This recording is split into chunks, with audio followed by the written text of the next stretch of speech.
Marcos capítulo 1, versículos 4 al 20. Bautizaba Juan en el desierto y predicaba el bautismo de arrepentimiento para perdón de pecados. Y salía a él toda la provincia de Judea y todos los de Jerusalén, y eran bautizados por él en el río Jordán, confesando sus pecados. Y Juan estaba vestido de pelo de camello, y tenía un cinto de cuero alrededor de sus lomos, y comía langostas y miel silvestre. Y predicaba diciendo: viene tras mí el que es más poderoso que yo, a quien no soy digno de desatar encorvado la correa de su calzado.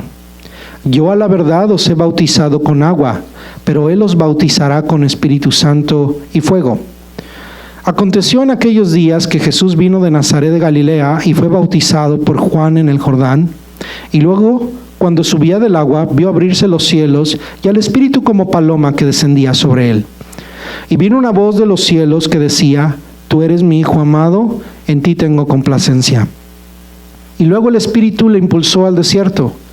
Y estuvo allí en el desierto 40 días, y era tentado por Satanás, y estaba con las fieras, y los ángeles le servían.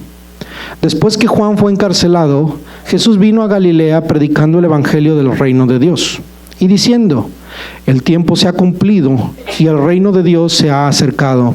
Arrepentíos y creed en el evangelio.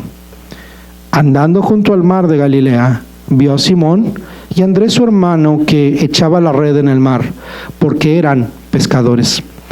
Y les dijo Jesús: venid en pos de mí, y haré que seáis pescadores de hombres. Y dejando luego sus redes, le siguieron. Pasando de allí un poco más adelante, vio a Jacobo, hijo de Zebedeo, y a Juan su hermano, también ellos en la barca que remendaban las redes. Y luego los llamó, y dejando a su padre Zebedeo en la barca con los jornaleros, le siguieron. En la reflexión pasada nos enfocamos en la necesidad del evangelio. Lo necesitamos para nuestra salvación. Los eventos registrados en el evangelio según San Marcos nos hacen ver que está disponible el mensaje del evangelio para nosotros, pues Cristo es el Hijo de Dios. Nuestro Señor ha llegado y ha vencido. De eso se trata el mensaje del evangelio. En Él tenemos salvación y liberación para toda miseria humana. Hoy reflexionaremos en algunas ideas acerca del servicio a Dios. Específicamente aprenderemos cómo se sirve efectivamente a Dios, de modo que nuestro servicio lo honre y refleje verdaderamente la gloria del evangelio, el cual ese es el escenario verdadero para el servicio cristiano. Pensemos a través de una pregunta: ¿es usted un siervo de Cristo? Le pregunto, ¿es usted un siervo de Cristo? Hágase esa pregunta personalmente. ¿Soy un siervo de Cristo? Le voy a extender la pregunta. ¿Soy un siervo de Cristo a la manera de Cristo? ¿Es mi servicio tal que dignifica el evangelio? ¿Soy sumiso, obediente, ordenado, diligente, humilde, compasivo, santo, reverente, firme, con la exclusiva meta de cumplir la voluntad de Dios, así como lo hizo Cristo? Mire que hablar de ser siervos de Cristo es algo muy grande, muy importante, muy excelente. Estuvimos hablando acerca de la realidad de que somos santos por la gracia de Dios. Y es un compromiso que adquirimos cada uno de nosotros, de buscar la santificación de Dios. En ese proceso de santificación se incluye el servicio. Y estas características que yo le mencioné son extraordinarias. Y a medida de que le cité estas preguntas, posiblemente su rostro empezó todavía optimista acerca de su servicio a Dios. Pero a medida que avanzaba con las características, nuestros rostros tal vez cambiaron a decepción de nosotros mismos. Le repito, ¿es nuestro servicio sumiso, obediente, ordenado, diligente, humilde, compasivo, santo, reverente, firme, con la exclusiva meta de cumplir la voluntad de Dios, así como lo hizo Cristo? Ese es el reto que tenemos cada uno de nosotros, y es el reto que el Evangelio según San Marcos nos lanza en la explicación, en la presentación que él hace del Evangelio. Nos va a mostrar siervos de Dios, pero sobre todo nos va a mostrar al siervo de todos los siervos, al siervo por excelencia que es nuestro Señor Jesucristo, al cual hemos de llamarle el siervo sufriente. Así lo presenta la Escritura. Aprendamos hoy de 3 ejemplos de siervos que se registran en los textos que acabamos de leer, cómo expresa la Biblia el servicio a Dios. Aprenderemos de Cristo, de Juan el Bautista y de los primeros discípulos. Acompáñenme primero a que reflexionemos en el maestro de todos, en el que nos enseña verdaderamente cómo se debe servir, y es nuestro Señor Jesucristo. En el versículo 9 se nos habla de algo que hizo Jesús extraordinario. Él es el Hijo de Dios, Él es el Cristo. Él descendió del cielo y nació sin pecado y vivió sin pecado y aún murió sin pecado. Tentado en todo, pero sin pecado, sin ninguna responsabilidad o ninguna necesidad de poder confesar un pecado o hacer algo o pasar por cualquier proceso de limpieza. Sin embargo, ¿qué es lo que aparece aquí? A ese Cristo que es perfecto siendo bautizado. Versículo 9 dice: aconteció en aquellos días que Jesús vino de Nazaret de Galilea y fue bautizado por Juan en el Jordán. En el Evangelio según San Marcos, la primera aparición de Jesús, ¿dónde es? En el Jordán. ¿Para qué? Para ser bautizado. ¿Necesitaba ser bautizado? Sí y no. No, porque él no había pecado. El bautismo de Juan era para arrepentimiento y él no tenía nada de qué arrepentirse. Sin embargo, Jesús vino de Nazaret de Galilea y fue bautizado por Juan en el Jordán. En otro de los evangelios nos menciona que cuando Juan se resistía para bautizarlo, porque decía: yo debería ser bautizado por ti y no tú por mí, Jesús le dijo: es necesario que cumplamos toda justicia. La semana pasada aprendimos que Jesús honró a Dios en este acto de obediencia, porque cumplió toda justicia en su bautismo, y toda su vida de servicio había de reflejar plenamente la gloria del Evangelio, por lo cual Jesucristo se convierte en nuestro modelo para seguir en todo lo que hacemos. No rechacemos la gracia de Dios, hermanos y amigos. No rechacemos las oportunidades que Él nos abre, y no rechacemos los mandamientos que Él nos da para obedecerlos. Con sumisión, con sometimiento, con obediencia, debemos seguirlo a Él. Cristo en el Evangelio de Marcos se revela como un siervo de Dios que viene a cumplir la voluntad del Padre. Por eso desde el cielo se oye una voz que dice: eres mi Hijo amado en el cual tengo complacencia. Esto honra a Dios. Hacer la voluntad de Dios, cumplir lo que debemos cumplir, honra la voluntad de nuestro Dios el Padre. La salvación del hombre descansa sobre el servicio pleno y perfecto que Cristo había de realizar, porque nadie más había de cumplir el propósito de Dios para la salvación sino Cristo. Nadie podía morir por nosotros, nadie podía traer salvación a la humanidad sino solamente Cristo. Por eso nosotros siempre anunciamos que solo Cristo salva. Y escúchenme bien esto: si Cristo no nos hubiera servido, no tendríamos salvación. Si Jesús no nos hubiera servido, no tendríamos salvación. Recuerda lo que sucedió cuando Jesús le lavaba los pies a sus discípulos. ¿Sí recuerda?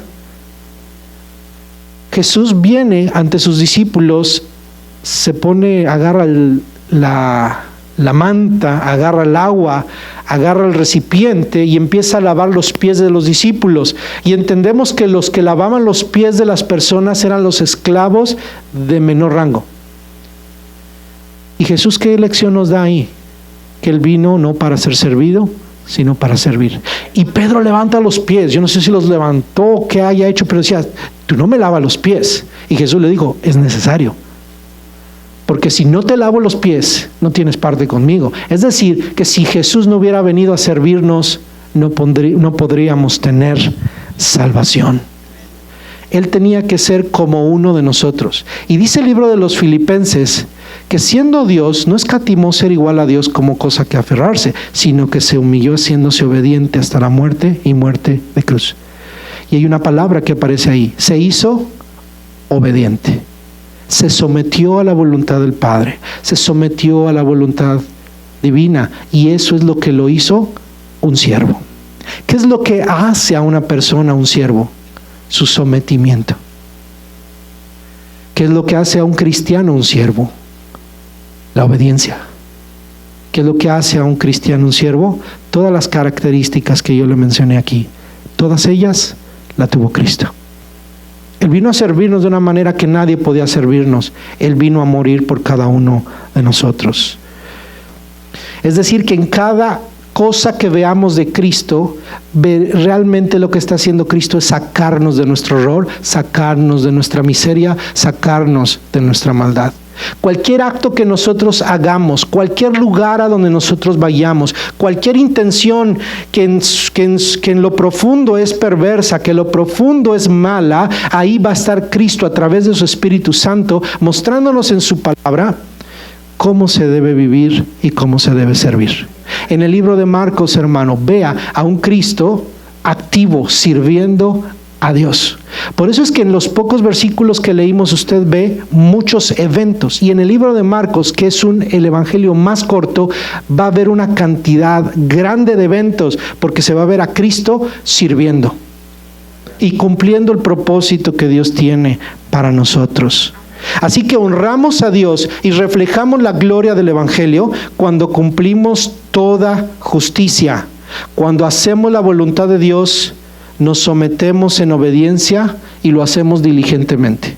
3 palabras que le mencioné: sumisión, obediencia y diligencia. Así se sirve a Dios. Se le sirve a Dios sometido, obediente y diligente. ¿Cuál es el espíritu que debemos tener los creyentes? Que servimos.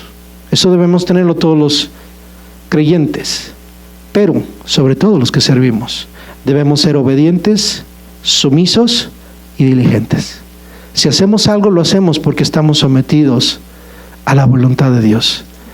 La gente obediente refleja la gloria de Dios.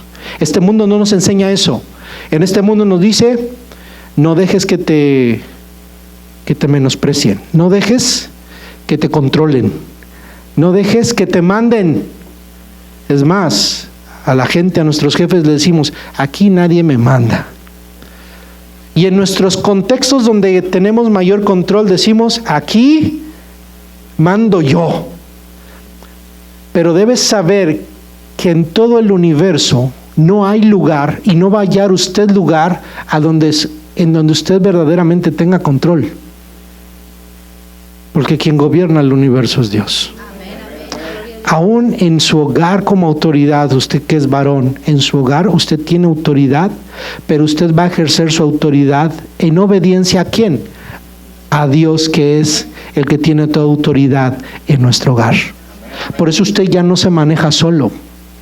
Por eso usted no va a decir: familia, váyanse al servicio, yo me voy a quedar a ver el partido de fútbol. Porque usted está sometido ¿a quién? A Dios. Quiere que su familia esté sometida a usted y a Dios. Realmente queremos que nuestra familia esté sometida a Dios, pero se va a someter a medida que nosotros nos sometemos a Cristo. Y nuestro servicio debe ser sumiso, obediente y diligente. Muchas enseñanzas vamos a aprender de nuestro Señor Jesucristo. En Cristo veamos a ese siervo al cual imitar. Pero bien, quiero que aprendamos algún principio de lo que nos enseña Juan el Bautista. Versículo 7. ¿Quién fue Juan el Bautista? Un profeta enviado por Dios para traer un mensaje.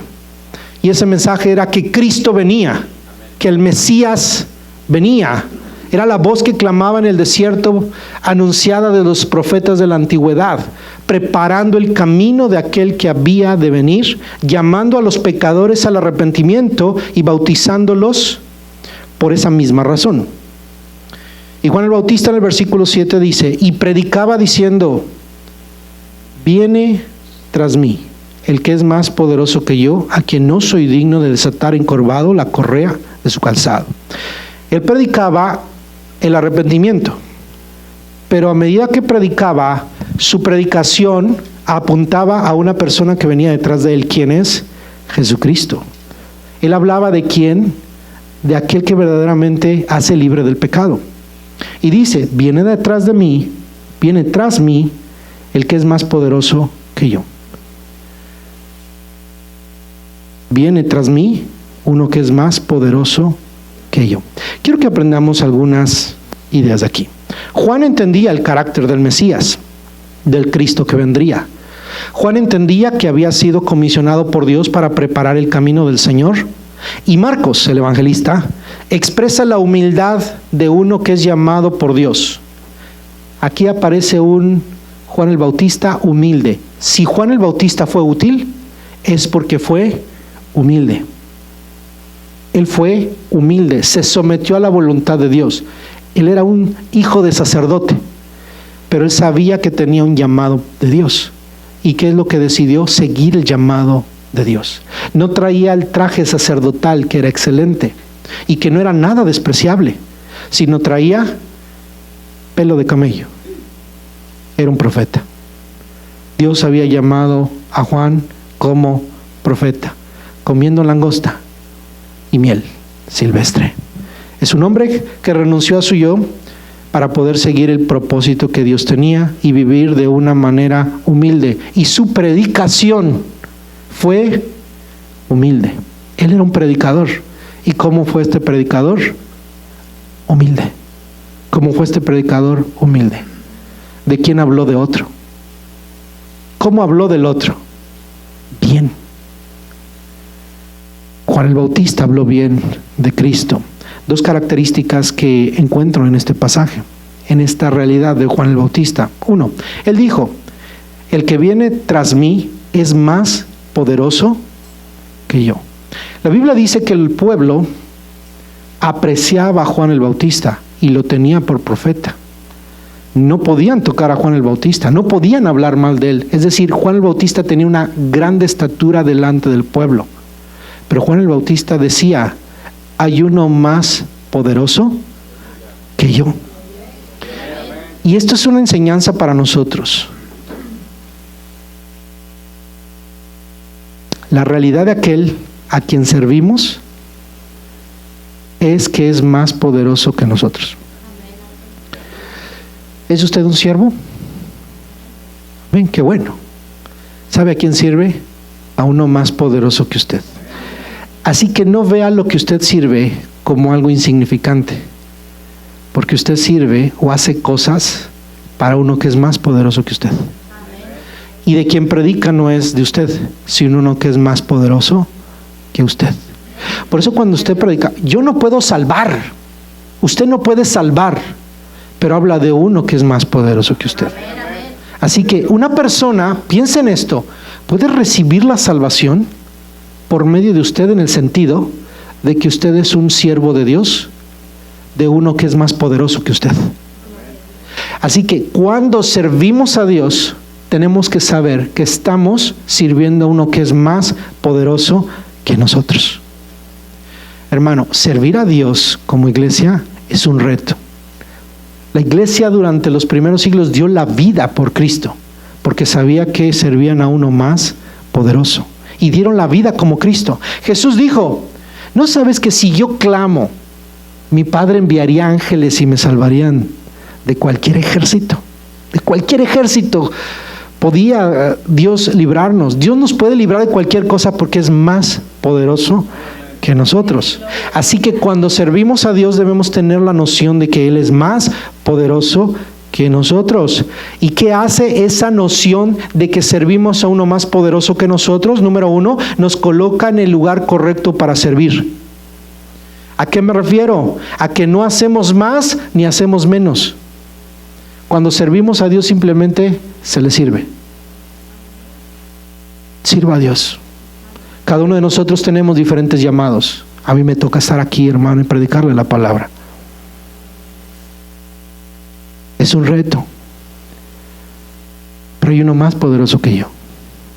Yo puedo ser débil, puedo ser ignorante, puedo fracasar. Soy pequeño, pero el que sirvo es más poderoso que yo. Y eso me ubica en que del cual voy a hablar es de aquel. No puedo hablar de mí. Debo cuidar mi testimonio, pero no puedo decirle que yo le salvo. Yo no puedo decir que yo puedo hacer absolutamente nada por usted, sino aquel que es más poderoso que yo. Así que me coloca en el lugar correcto para servir. Además, esto me hace humilde. Por eso Juan expresó humildad cuando dijo, hay uno más poderoso que yo. Eso nos hace humildes, saber que el poder que puede traer una palabra es la de Dios, no la mía. No voy a buscar ninguna estrategia, no voy a buscar nada, absolutamente nada, que pueda elevar mi ego, sino predicar la palabra de Dios. Porque Él es más poderoso que yo. Es más poderoso que cualquiera de nosotros. Pone el servicio que verdaderamente, número 2, pone el servicio que verdaderamente produce fruto eterno, y es la obra perfecta del Evangelio de Cristo.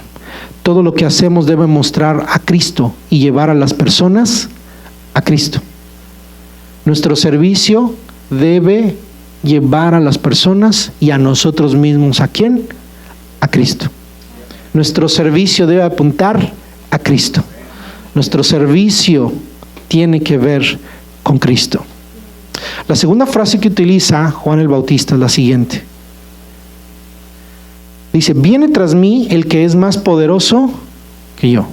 Y la segunda frase es, a quien no soy digno de desatar encorvado la correa de su calzado. Es decir, Juan el Bautista está diciendo, no soy digno de servirle como el último de los siervos. Recuerda que el esclavo, el último de todos los siervos, es el que trabaja en los pies, lava en los pies. Juan el Bautista está diciendo, no soy ni digno de ser el último de los siervos de mi Señor. Era un hombre escogido por Dios, como no hay en la tierra, y no lo habrá. Es un profeta de Dios extraordinario. Y este profeta de Dios dijo, no soy digno. ¿Quién de nosotros puede decir, yo soy digno?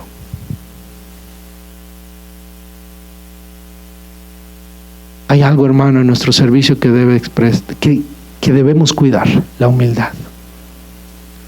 Que el Señor nos ayude y nos perdone cuando esta carne pecaminosa nos hace ser orgullosa, porque somos orgullosos, hermano.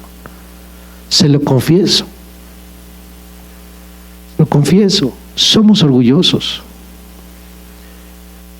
Hay veces que uno se siente como, cuando tenemos logros, nos sentimos, pero esta palabra debe estar siempre en nuestra mente. No soy digno de desatar la correa de sus sandalias. O sea, esto nos debe ayudar, hermano, a lo siguiente, que cuando usted tenga una oportunidad para servir, no la desprecie. Si alguien le da una oportunidad de servir a Dios, es un privilegio. Qué triste, hermano, que a veces uno andemos buscando en la iglesia a ver quién ayuda, quién nos ayuda. Ay, eso yo no lo hago. Pero esto sí. Cuando no somos ni dignos, hermano. Lo que se nos pida, qué privilegio. Vea esto, si se le da un privilegio, sepa esto, que ni es digno de ese privilegio. Hasta andamos a veces, los líderes en la iglesia, buscando, mendigando a ver quién hace algo, a ver quién sirve. Se quejan de todo. Se quejan del, este no hace nada, que lo haga él. Oye, si Dios te está dando la oportunidad, tú no eres ni digno de desatar. O sea, le está diciendo, ese no es digno, pero que lo haga. Pero si te lo están dando a ti y no eres digno. Hermano, yo no soy digno de estar parado aquí. Ninguno de nosotros somos dignos, hermano, del Evangelio. Juan el Bautista lo dijo. Yo no soy digno. Y llegó Jesús ante él y lo bautizó. Extraordinario. Qué extraordinaria es la gracia de Dios. Que Jesús se deje servir. Por eso Judas abrió los ojos así y se le pusieron signos de peso. Cuando llegó una mujer y derramó un aceite, un perfume muy caro. Sirvió a Jesús. Sirvió a Jesús y honró a Dios. Eso muestra, hermano, que no somos dignos. Pero qué privilegio y qué maravilloso es que Dios recibe nuestra adoración y nuestro servicio. No somos dignos que le cantemos, hermano. Y sin embargo, Él recibe nuestra adoración cuando lo hacemos en espíritu y en verdad. Se da cuenta de lo que es la gracia de Dios. Aún la gracia de Dios está en nuestro servicio. Dios le da la gracia de limpiar la iglesia. Dios le da la gracia de estar en la puerta a nuestros hermanos. Dios me da la gracia de pararme aquí. Dios le da la gracia a cada uno de los que tocan. Quien toca cada uno de los instrumentos, agarrar un micrófono.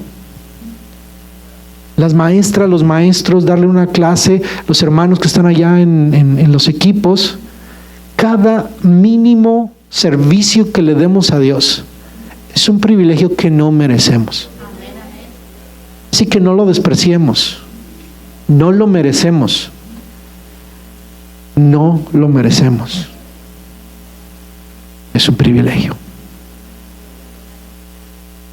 El que sirvamos a Dios es un privilegio y no un premio o un logro. Es un llamado como el que Cristo le hace a sus discípulos, y a eso quiero que vayamos. Versículos 16. Y andando junto al mar de Galilea, vio a Simón y a Andrés su hermano, y echaban la red en el mar, porque eran pescadores. ¿A dónde fue Jesús primero? Después de empezar a predicar, fue al mar, fue a Galilea. ¿Y qué encontró? Pescadores. ¿A quién llamó Dios? Pescadores. No se fue al templo. ¿Qué había en el templo? Jesús sabía, porque desde niño iba, desde los 12 años lo llevaban al templo. Cada año iban al templo y a los 12 años se quedó entre los sabios, entre los maestros. ¿Qué había en el templo? Maestros. Eran maestros.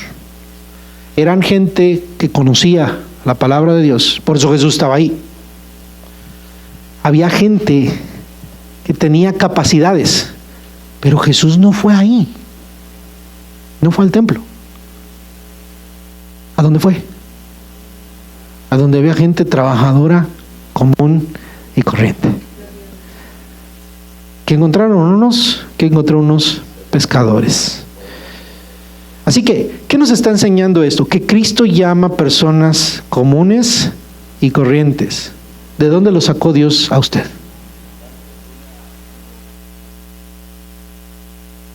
¿No? De donde nos hayan sacado. Cada uno nos sacó diferentes cosas. Pero no somos mejor que nadie. Simplemente Dios nos buscó porque nosotros no lo buscamos a Él. Entienda esto, la Biblia no enseña que nosotros lo buscamos a Él, sino que Él nos buscó a nosotros.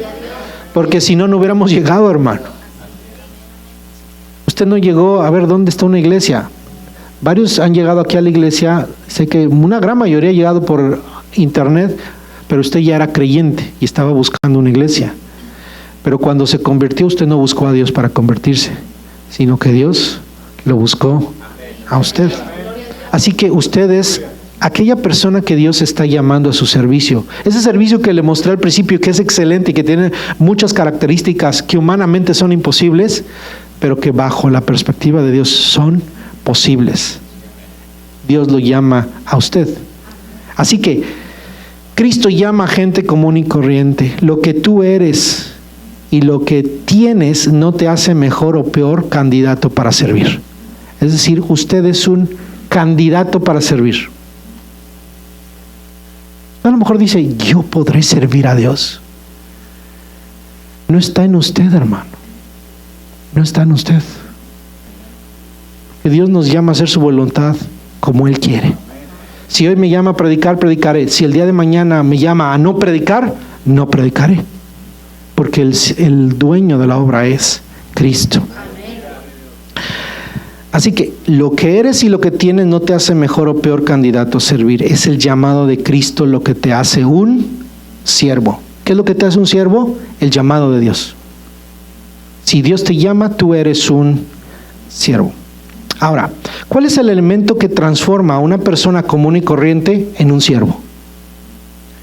Voy a repetir esta pregunta. ¿Cuál es el elemento que transforma a una persona común y corriente en un siervo? ¿Cuántos comunes y corrientes hay aquí? Hay algunos que no son tan comunes. No levantaron la mano, son especiales. Qué bueno. Pero bueno, los comunes y corrientes que levantaron la mano, ¿quieren saber cómo ser siervos? Amén. Ok. ¿Qué nos hace pasar de ser gente común y corriente a ser gente útil en el reino de Dios? El siguiente elemento. Es decir, aquí había pescadores. ¿Y qué pescaban? Peces. Y a veces no pescaban nada. La Biblia habla de que a veces no pescaron nada. Pero eran pescadores ¿de qué? De peces. Remendaban redes físicas. Y Jesús, ¿qué les dijo en el versículo 17? Venid en pos de mí y haré que seáis pescadores. Eso es servir a Dios. Los hombres comunes y corrientes pescan peces, pero los pescadores de hombres pescan hombres. Es decir, vamos a aplicarlo a nuestra vida. Somos gente común y corriente, pero debe haber algo que nos convierta en aquellos siervos que Dios quiere que seamos. El propósito de Dios para Pedro, Juan, Andrés y Santiago, ¿cuál era? Que fueran pescadores de hombres. ¿Y qué estaban haciendo? Pescando peces. Cuando Jesús murió, ¿qué regresaron a hacer? Pescadores otra vez ¿de qué? De peces. Pero después de la resurrección vino Jesús, trabajó en ellos y les dijo, espérense, y descendió el Espíritu Santo. ¿Y en qué se convirtieron? En pescadores de hombres. El llamado para Juan, Pedro, Andrés y Santiago era ser apóstoles. El trabajo de los pescadores de hombres es el trabajo de los apóstoles. Alcanzar a las multitudes, alcanzar al perdido. Lo que el Señor Jesús, o lo que nosotros entendemos como la gran comisión. Y me seréis testigos en Jerusalén, Samaria y hasta lo último de la tierra. Y nos dejan el legado escrito, el legado apostólico que es el Nuevo Testamento, para que ahora sigamos nosotros la labor que ellos empezaron. Y nosotros entonces estamos recibiendo el llamado de alcanzar a los peces, a los hombres, a los peces espirituales, a los hombres. ¿Con qué redes? No las nuestras, con las del Evangelio, con las que ellos remendaron, con las que ellos trabajaron. Vea esto, la palabra es el Evangelio con el cual alcanzamos, nos convertimos en pescadores de hombres. Los pescadores de hombres utilizan esta red. Utilizan la red, que es la palabra de Dios, y la comunión con los santos, que es la iglesia. La iglesia es también una red a través del cual alcanzamos. Realmente la iglesia es el bote en donde andamos, pero alcanzamos a los hombres con el mensaje de la palabra. Entonces, ellos tenían un propósito, pero ¿qué eran? Pescadores. ¿Podían ellos por sí mismos, con su conocimiento de pescadores, alcanzar y convertirse en los apóstoles que fueron? No. Pero que entonces vuelvo a la pregunta, ¿cuál es el elemento transformador? Es esto, es la determinación de seguir a Cristo. Está ahí. Jesús les dijo, venid en pos de mí. ¿Y quién los va a hacer? Yo. Cristo dijo, yo los haré pescadores de hombres. Usted no puede servir a Dios si Dios no lo hace siervo. ¿Quién lo ordena siervo? Cristo. Entonces hay un elemento transformador. Debemos ser transformados de gente común y corriente a siervos. ¿Quiénes fueron hechos pescadores de hombres? Los que le siguieron. ¿Cuál es la única condición que les pide Jesús? Venid en pos de mí. Él nos hace pescadores de hombres. Él nos hace siervos. ¿Qué hacemos nosotros? Seguirlo. Entonces, hay algo que Dios hace, pero hay algo que hacemos nosotros. ¿Cuál es? Seguirlo. ¿Por qué? Porque allí había más hombres. ¿Verdad que vio a los hijos de Zebedeo? Versículo 20. Y luego los llamó, y dejando a su padre Zebedeo en la barca con los jornaleros, le siguieron. Es decir, Jesús no hizo pescadores de hombre a Zebedeo y a los jornaleros, sino a Juan y a Santiago.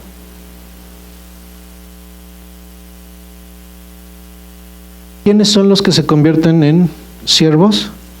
Los que se determinan dejar las barcas y dejar el ser común y corrientes y seguirlo a Cristo, y seguir a Cristo.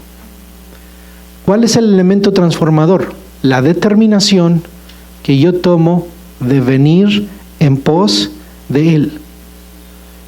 Entonces, observe cómo Dios obra en su plan. Dios tiene un plan, es como una línea recta. Su plan de salvación es una línea recta.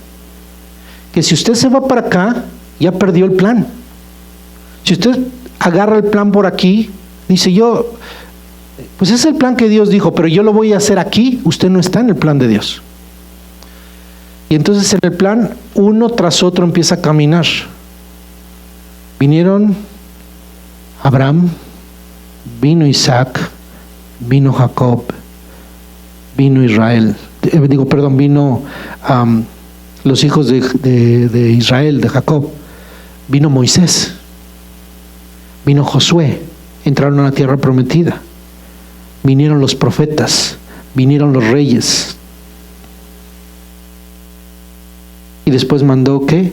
Juan el Bautista, y detrás de Juan el Bautista, Cristo, y detrás de Cristo, los apóstoles, y detrás de los apóstoles, nosotros.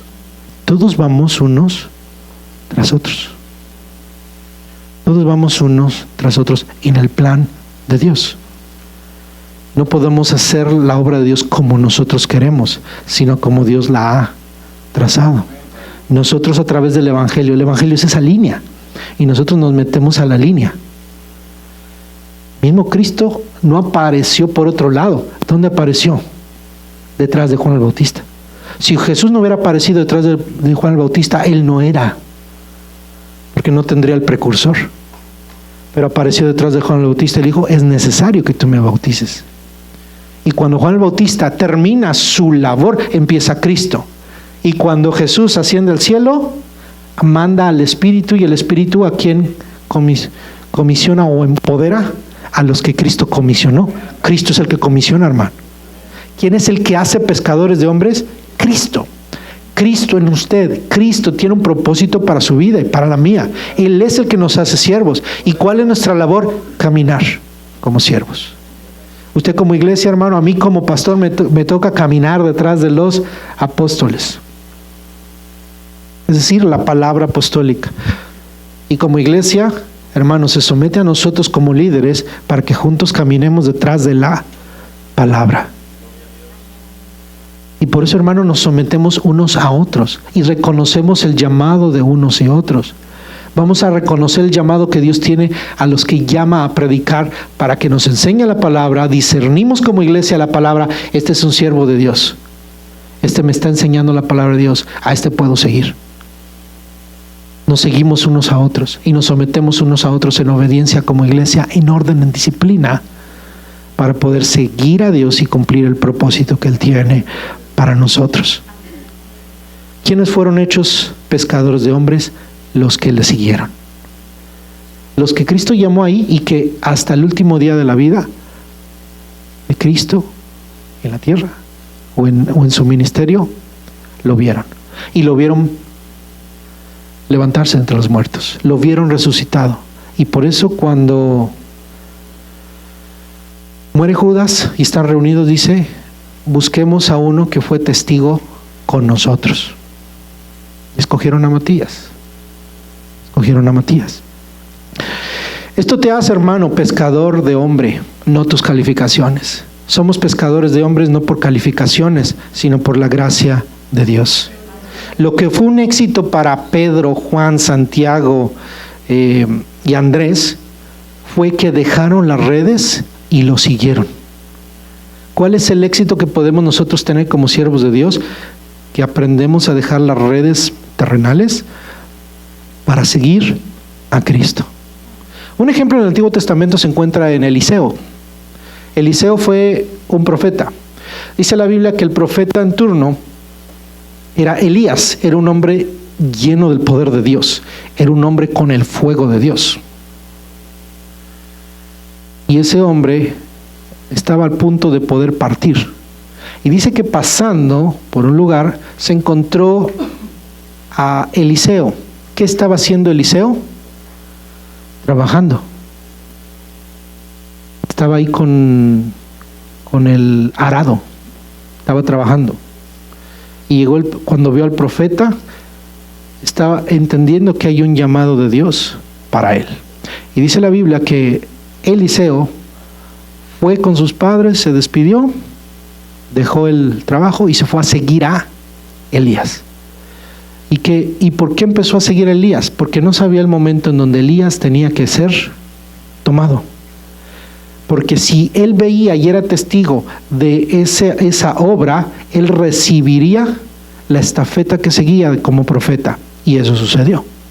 Si Eliseo no hubiera dejado su trabajo, si Eliseo no hubiera dejado en ese momento su vida, Eliseo no hubiera sido testigo ni hubiera recibido la bendición y el llamado y el ministerio que recibió, que fue doble, con doble poder de lo que tenía Elías. Elías tenía un poder extraordinario.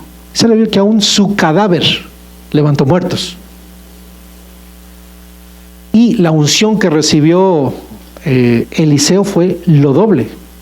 Y lo mostró porque Elías con su manto, posiblemente el manto velloso que tenían los profetas, usaban un manto con pelos, abrió el río. Y cuando sube Elías y recibe el manto, con la mitad del manto que recibe Eliseo, parte el mar, haciendo ver que el poder que había ahora en Eliseo era lo doble de lo que tenía Elías. ¿Qué nos muestra ahí? Lo mismo que le expliqué, uno detrás de otro. ¿Qué es lo que hizo Eliseo? Servir diligentemente a su predecesor y recibir una estafeta. Entiende, recibe una estafeta, es un siervo, aquel que deja su vida y recibe el llamado de Dios y lo sigue, va a ser una bendición. Entonces, ¿de qué se trata, hermano, el servicio a Dios? De que aprendamos a ver cuál es el propósito que tiene Dios para nosotros y lo sigamos. Quiero que entendamos esto. Como pescadores, Jesús encuentra en estos hombres gente que está sirviendo sus propios intereses. ¿Qué estaba haciendo Pedro, Juan, Andrés y Santiago, sirviendo a sus propios intereses. Yo le pregunto, hermano, ¿es usted un siervo? ¿Qué está haciendo ahorita? ¿Sirviendo a sus propios intereses? Posiblemente la respuesta es sí.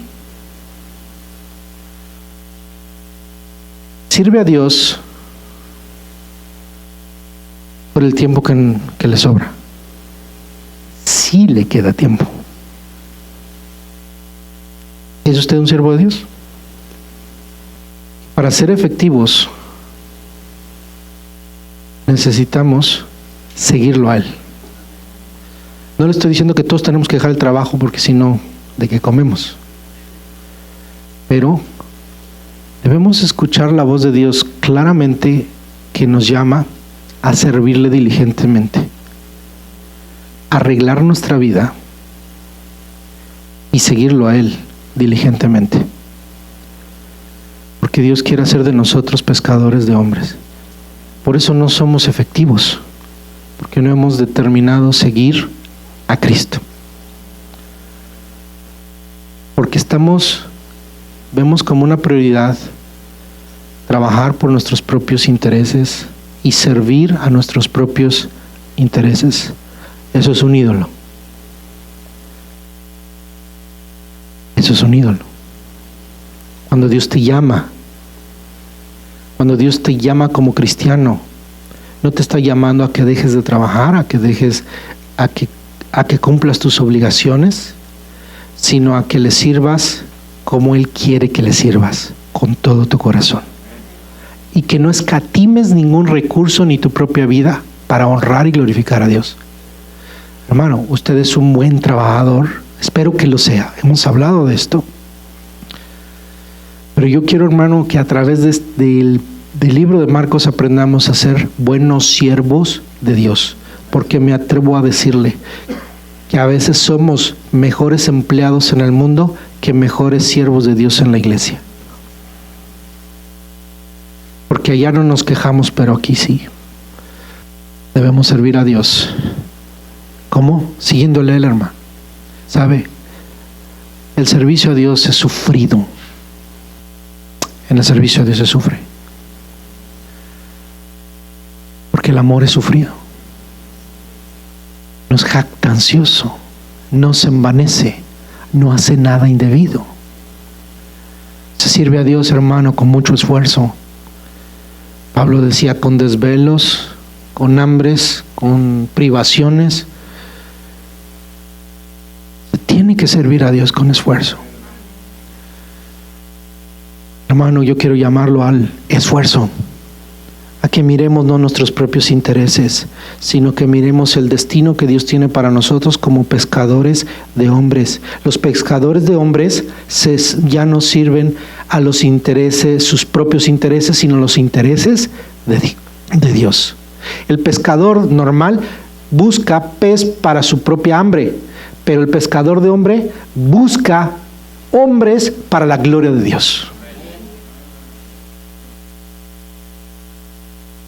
Es un proceso, hermano, extraordinario, y necesitamos un cambio porque no lo vemos y no lo discernimos.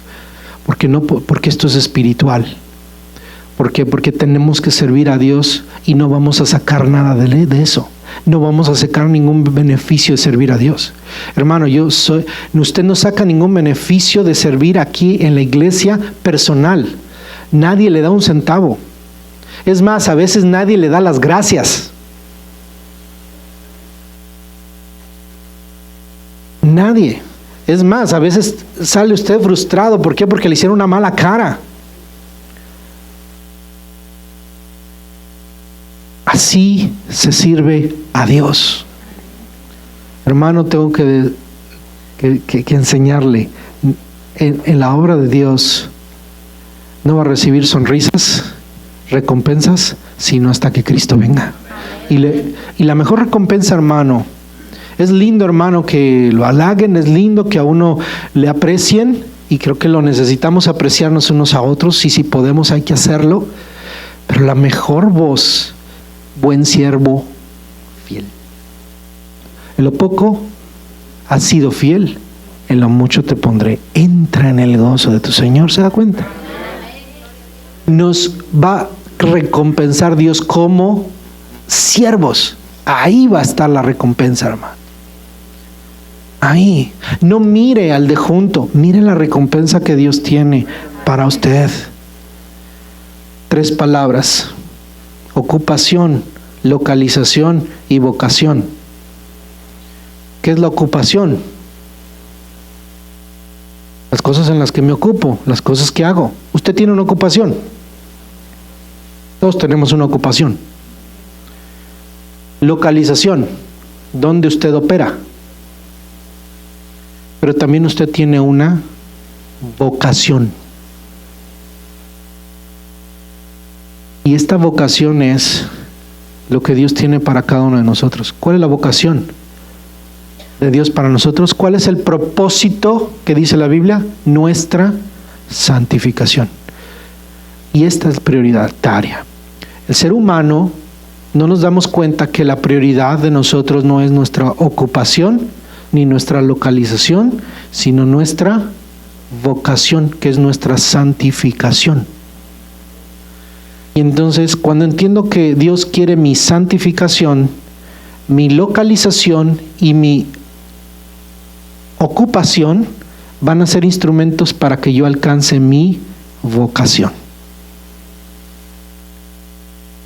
El problema es de que los seres humanos dejan a un lado su vocación y se ocupan en su, valga la redundancia, en su ocupación y en siempre buscar un mejor lugar, una mejor localización. Por eso es que usted vino a este lugar. ¿Qué fue afectado en su vida cuando se vino a Estados Unidos? Su localización. ¿Para qué? Porque buscaba una mejor ocupación, porque estaba buscando sus propios intereses. Pero no, algunos de ustedes que no vinieron cristianos desde allá, no sabían que Dios tenía un plan para ustedes, darles una vocación, y por eso las cosas se transforman. Y ahora que se han transformado, usted ya no debe ver las cosas como las veía antes. Yo vine a trabajar y a hacer dinero. Usted viene a cumplir su vocación y el propósito que Dios tiene para usted, a servirle. De ahí, hermano, no podemos sacar misioneros de esta iglesia si usted no cambia la mentalidad que usted vino a hacer dinero. ¿Por qué? Porque imagínate que le digamos, hermano, te regresas de misionero a tu país.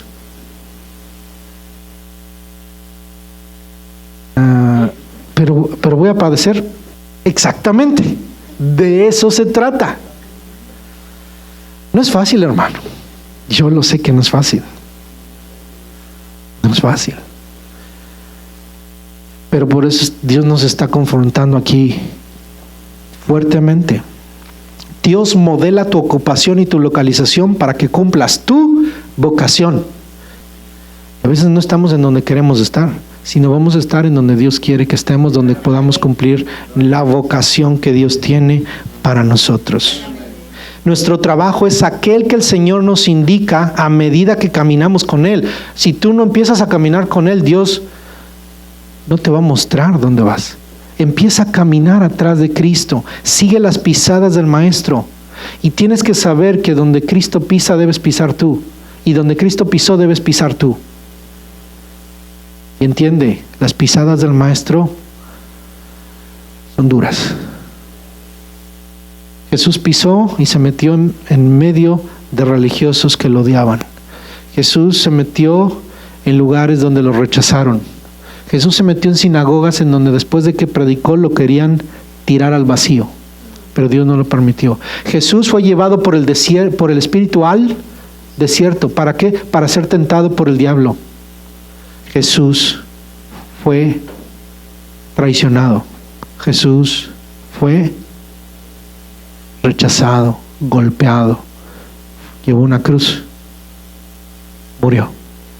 Y Jesús nos dice, si alguno quiere venir en pos de mí, niéguese a sí mismo, tome su cruz y sígame.